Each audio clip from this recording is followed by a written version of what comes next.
Okay, now let us go through a problem based on the Laplace transform. Here we have to find the Laplace transform of a unit step signal. That is the question given to us. Before proceeding, we need to know what is a unit step signal. Okay, so let us try to solve the question. A unit step signal. Now let us try to understand what is a unit step signal. Unit step signal is a continuous time signal that is denoted by letter U of t. Okay, right? The amplitude of unit step signal will exist from t equal to 0 to plus infinity. Means amplitude of a unit step signal exists only along the right hand side. Amplitude will be 0 in the left hand side. Okay, right? So amplitude will be, what will be the amplitude? From the word itself we can say that unit step signal. Unity means 1, so amplitude of a unit step signal will be 1 from t equal to 0 to t equal to infinity. Okay, right? Now let us denote this signal in using functional representation as u of t is equal to, what is the amplitude? That is equal to 1 from for t greater than or equal to 0. Okay, right? That means from t equal to 0 to t equal to infinity, amplitude will be 1, and in all other cases amplitude will be 0. Okay, okay, now we understood what is a unit step signal. Okay, now let us apply in our basic equation. We know that the Laplace transform of a signal, that is denoted by letter x of s, and by from the mathematical equation we can write it as e raised to minus st x of t d of dt. Okay, right? What is x of t here? X of t is the signal given here. X of t is equal to u of t. So now let us replace x of t with our unit step signal. Minus integral from minus infinity to plus infinity e raised to minus st x of t is equal to u of t. Okay, u of t, then followed by dt. Now let us split the limit of integration into two. That is 1 from minus infinity to 0 e raised to minus st u of t dt plus next from 0 to plus infinity, 0 to infinity, then we are getting e raised to minus st again u of t dt. Okay, right? Actually we have done, what we have done is here the integration limit exists from minus infinity to 0, so we splitted the limit of integration into two subparts, one from minus infinity to 0 and then the other from 0 to infinity. Okay, then together we got the integration from minus infinity to plus infinity itself. Okay, now let us apply the value of u of t in both cases. Here from minus infinity to 0 e raised to minus st minus st. What is u of t over this limit from minus infinity to 0?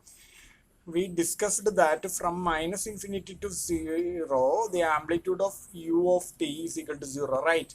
So we can replace u of t with 0, then followed by dt, then plus this integration from 0 to infinity e raised to minus st, then again u of t. What is the value of u of t from 0 to infinity?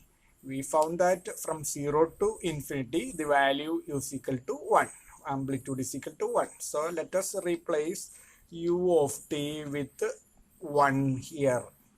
Here means from 0 to infinity amplitude is equal to 1, then followed by dt. Okay, 0 into this thing becomes 0, 0, then plus 0 to infinity e raised to minus t into 1 become e raised to minus t itself dt. Okay, right. Now let us apply the simple rule of integration. Integral e raised to at dt is equal to e raised to at divided by d by dt of this one, at. Okay, that is equal to e raised to at divided by a is a constant, so let us take it outside. A d by dt of the remaining thing inside the bracket is only t. dt by dt is equal to 1, so what we are getting is e raised to at divided by a. This is the basic formula of integration of functions, okay, exponential functions. So if we apply this formula, in our case we will be getting what is integral e raised to st dt. That is, if we apply this formula, we are getting e raised to minus st divided by d by dt of this complete power, I mean minus st. Okay, right. Then e raised to minus st divided by, here we are taking the derivative with respect to t, so if the minus s is a constant and that can be taken outside, then we will be getting d by dt of the remaining thing is t. But if dt by t, that is equal to 1, so we have, sorry, I forgot to put the limit of integration here. I'm putting it now. Okay, integration over 0 to infinity. Okay, right. Then this is equal to e raised to minus st here divided by, in the denominator actually the remaining thing is minus, only minus s, because dt by dt is equal to 1 itself. Okay, limit of integration minus st. Okay, now I'm taking this minus 1 by s outside, then the remaining function inside the limit is only e raised to minus st. Now I can apply the limits. Okay, upper limit minus lower limit. This is equal to 1 by minus s into if we apply the upper limit in place of t, we are getting e raised to minus s into, in place of t we can put infinity, then minus upper limit minus lower limit. That is the rule of integration. Okay, right.